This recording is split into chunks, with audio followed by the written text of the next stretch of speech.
Got questions about spiritual life, relationships, inner peace, or navigating everyday challenges with grace? Welcome to Ask A Swami, a Q&A series where you ask and Swamis from Yasodhara Ashram share their insights and experiences. In this episode, I speak with Swami Samayananda, who shares her perspective on happiness and hope. Murali Krishna, Mukunda Krishna, Mohana Krishna, Krishna Krishna. Hi, Swami Samayananda, and welcome to Ask A Swami. Hi, Katie. We're going to jump right into today's questions. And the first question is, Dear Swami, what does happiness mean from a spiritual perspective? Yeah, happiness is an interesting word, isn't it? It's, I think there are levels and levels and levels and levels of it. And so I'll speak about myself and what it means to me. A key thing for me, I would say, is that I had a most amazing teacher, Swami Radha. And it wasn't always a smooth and easy time because she was helping me. And in some ways, I was quite stuck. So she did her very best to love me in the sense of waking me up. And through that, I just kept wanting more and became more disciplined and focused in my own practice. Because I was not trying to be her, but I wanted some of what she had. And one of the things I saw from my own kind of very limited perspective was that she had a rich inner life. And I wanted that. So, yes, I was still living in the world and, living a life in the world and all that that meant. But I wanted something more. And so that's where the practices became really important for me, the daily practices. And what I've seen over the years is that increasingly I rely on what comes through that time that I take, the quiet time I take with myself and with mantra, with the visualizations, whatever it is at that time that is the focus of my practice, that it keeps enriching that part of my life that I can rely on so that I'm not so dependent on what's outside of me. But I know that I always have something I can lean into, which is aspects of myself that have become clearer and stronger. And I think that's a big thing, is that I see over the years how I can rely so much more on myself and not so much on what other people think or say, or what I think they think, or what I think they're going to say. My imagination, in other words. But it's really that reliance, that self-reliance, that strength, that inner strength, that allows me then to be able to offer that to others. I think one of the real happinesses in my life for sure is teaching. Since I was 22, I think, and I'm getting close to 80 now, and all these years I've been teaching. And so I've grown so much in that, in all those years, being with all those different people, actually from a lot of people from all over the world. And again, that's been seeing how the practices and what I do in my own interior life can flow out into whatever I'm doing, wherever I am, whether I'm at the ashram or in my career, it was in the classroom or in a training room, in a business somewhere. And so that inner life has also strengthened gratitude, and gratitude for what I'm given every day, whether it's pleasant unpleasant, whether it's something, wow, it really gets me excited, or something I need to do that I'm not so excited about. But the fact that I have such a rich life where I am, for me, that is being right here at the ashram, being in community. And the community, to me, equals happiness, even though it's not always, there are bumps, as in there are in life, but there's so much here that being with people who are like-minded, who are committed to an inner life and then living it outwardly is, for me, a real source of happiness. The attitude of gratitude is so important. And what comes to mind is, for me, probably the happiest person I know is someone who has struggled for years and years with a physical illness, with an autoimmune disease. And yet his attitude of gratitude and joy for life is what has sustained him throughout all the challenges, going back to that place of gratefulness for this life. And through that, I've really been able to see that how much gratitude can affect our inner life, our inner happiness, and then radiate out to those around us. So that's where, in my mind, like the power of choice becomes so important. Well, what comes to my mind right away is that we have had two people in our community in this last year who were quite ill and disabled and made the choice for medically assisted dying. And what struck me in both cases was the degree of gratitude and reliance that they both had to face death, and how their clarity and strength, there was also struggle. There was pain. There was not being able to sleep. There were all kinds of difficulties. And yet, that connection back to the teachings, to the practices, particularly to the light, and in one case, very deeply to Tara, and a whole new relationship developed, which allowed both of them to radiate, really. They were just radiant. And then that radiant just traveled out to all the rest of us in the community.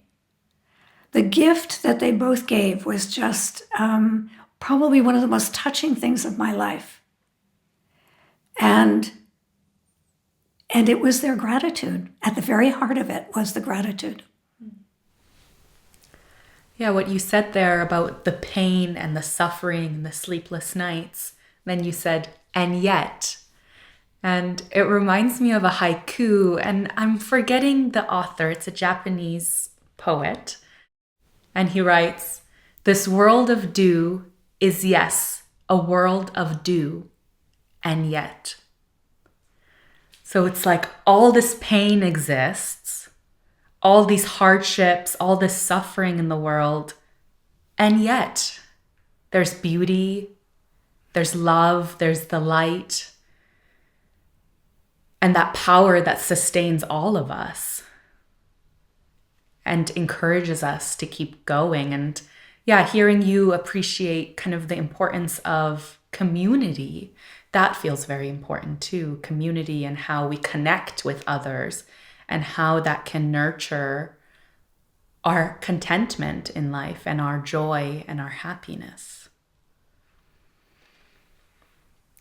And I think with that, thinking about the pain in the world, it's a good segue into our next question. Someone asks, "Dear Swami, how can we carry hope in difficult times?" Yeah, that's quite a challenging question. I think I'll speak about a few months ago for me, actually for the last couple of years. There's a particular conflict in the world that touches me with a lot of sorrow. And it's because of a personal connection that I had to that part of the world. And what I found at one point is I had to stop reading the news because I was waking up in the middle of the night, angry, talking to presidents of this country and that country, and realized that that wasn't serving. It wasn't serving the issue, the cause. It wasn't serving myself. And so this question of hope, I mean, just looking right now, what's happening in the world, like it just seems like there's an endless list of places that are in conflict.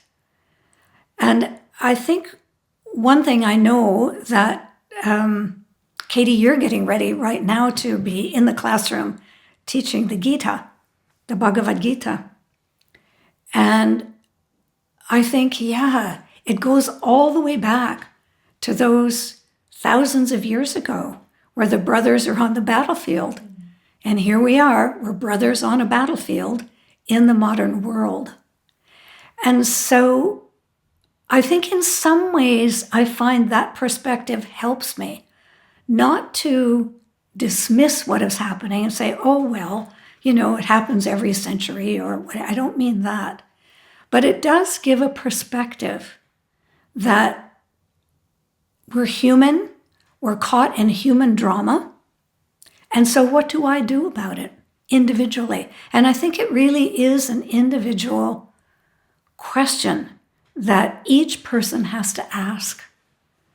And I think for some people, it's activism. And for some people, I think that is the way of taking a stand, of reaching out, of saying very clearly, this is where I stand, and this is where I want to see things happen. And there are all kinds of varying degrees of activism that happens. And I think that's an important element. And I think also for some people, it's like if I think about the ashram, I know at one point we got an email from someone who was quite upset because the ashram had not taken a stand on a political situation in the world. And so she was going to cut off her connection. And that was her choice. And it really caused me to think a lot about, well, what is it? You know, how do we contribute to hope? How do we contribute to what's happening in the world? And it didn't take me very long to be reminded that every single night, those of us who live here make a commitment to be in that temple, to chant. And we chant for people who have asked to be on the prayer list, and we chant for people everywhere in the world. So to me, that is another action that is taken. Throughout the day, you'll see people stand and do the Divine Light Invocation, and you know that they're putting people in need or putting the world into the light. So I think hope is a question that really, it's an individual one that everybody has to kind of wrestle with in a way. Like, what is hope for me? And how do I act on that hope? For what I wish, for what I'd like to see happen, what may not happen, but I want to contribute in some way. Sometimes I'm reminded of Swami Radha. Here's a woman who lived through 2 world wars. She lived through the horror of the Holocaust. And she didn't lose hope. She didn't quit. She listened. She listened to that voice that kept saying, what is the purpose of this life? Why am I in this body? What have I come to do? She listened, she asked, and she followed through. And I think that's what we can all do. Why am I here? and listen and then take action on what we hear. I hear multiple levels here: hope in one's personal life and personal path, and then the sense of hope required to live in this world of tragedy with all that is going on in the world, politically, religiously, in all different communities. And I mean, I think you mentioning the prayer list and the power of mantra for those in need, the power of light. And what helps me is thinking of what I can do as an individual to cultivate hope in myself. And you mentioned, thinking about history and the centuries and centuries of war, and how really the reality that is part of this life, that there is life and there's suffering and there's death. And yet, what can I bring every day into my life to cultivate hope? And I know for me, and I think for you too, because we've talked about this in different settings, kind of the power of being informed comes forward. And also knowing, like you said, when to turn the computer off and stop reading the news. But I wonder, from your perspective and your experiences, and especially your time with Swami Radha, how do you find faith fitting into hope? What is that relationship like? And what has it taught you in your life? Well, I would say I certainly see faith in my life in the practices and in the teachings here. I mean, this has been my experience here. So it's not to exclude anything else, but to talk about my experience. Because I've seen the results. I've seen changes in my life. I see the changes in other people's lives. I see people come to the ashram, for example, who have never been here before. They've never done the Divine Light Invocation. They've never chanted mantra. And they leave with a brilliance. Many of them leave with an inner shining light that is just so apparent. And one of the key things that people say during these right now our 5-day guided retreats is, I've never talked so openly with people I don't even know about these deepest parts of my feelings, my thoughts. And it's almost like they're in awe that this could even happen. And I think that's one of the things about hope and about faith, is finding community wherever we are, finding people who can listen, who are committed to learning, to opening, to offering, not a community that is closed and is angry. And I don't think that really helps much, because there's already enough anger. But it's more finding people, which is what happened for me with this situation I was talking about just a minute ago, is I found people who also had access to other information that I didn't have. And it lifted me right up and out of my own sense of despair. It broadened my understanding of a situation that was beyond, let's say, just the news or whatever. So I developed a community around that situation that was very, very helpful for me. The power of community, yes, in developing hope and faith and feeling that support that is so necessary in times of grief and sadness. Well, thank you so much, Swami Samayananda, for sitting down and having this conversation with me. I hope listeners have gained some insight into happiness and hope on their spiritual path. And I look forward to our next episode. Namaste. Namaste, Katie. Thank you.